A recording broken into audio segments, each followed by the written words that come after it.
আপনার কণ্ঠে কি আছে বলেন তো? আমাকে বেহায়া বানিয়েছে মায়া। আপনি আমার মায়া এসেছেন। আর আপনি?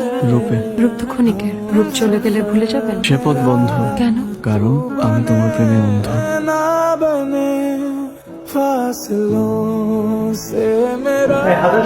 আপনাকে একটু জরুরি প্রয়োজনে সৈয়দপুর যেতে হবে। আপনার হাতে যে কাজ আছে গুছিয়ে রেখে একটু তাড়াতাড়ি বেরিয়ে যান।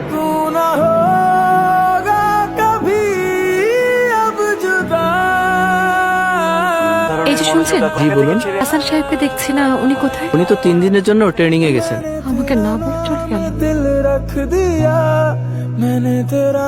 এই যে মানুষ তো কোথাও যাওয়ার আগে একটা ফোন করে যায়, এই কয়দিন একটা ফোন করেন নাই। আমি তো আপনাকে কল করছি, আপনি হয়তো ছিলেন না। ওদিকে ঝড়ের কারণে 3 দিনের জন্য টেলিযোগাযোগটাও বিচ্ছিন্ন ছিল। টেলিযোগাযোগটা বিচ্ছিন্ন থাকলেও আমাদের মনের যোগাযোগটা কিন্তু বিচ্ছিন্ন হয়নি। হ্যালো। কি ভাই, বন্যে নিয়ে তো ভালোই গর্ব করে। আজকে তো চিপাই দেখলাম কার লগে জানি জড়াজড়ি করতেছে। তাইলে আজকাল এগুলাই চলে না? ছেলেটা কে? হাসান কি করে?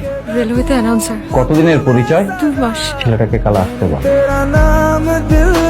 ভাইয়াকে আপনার আমার কথা বলে দিয়েছি। ভাইয়া আপনার সাথে দেখা করতে চাই। কিন্তু এখনই? এখনই না তো কখন? আমার ভাইয়া কি বাংলা সিনেমার ভিলেন নাকি যে আমাদের সম্পর্ক মেনে নেবে না? তাহলে কালকে আপনি আসবেন আর আমি অপেক্ষা করবো। আচ্ছা।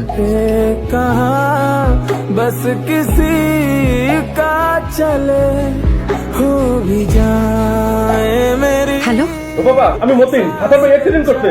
ও বাবা, ও বাবা।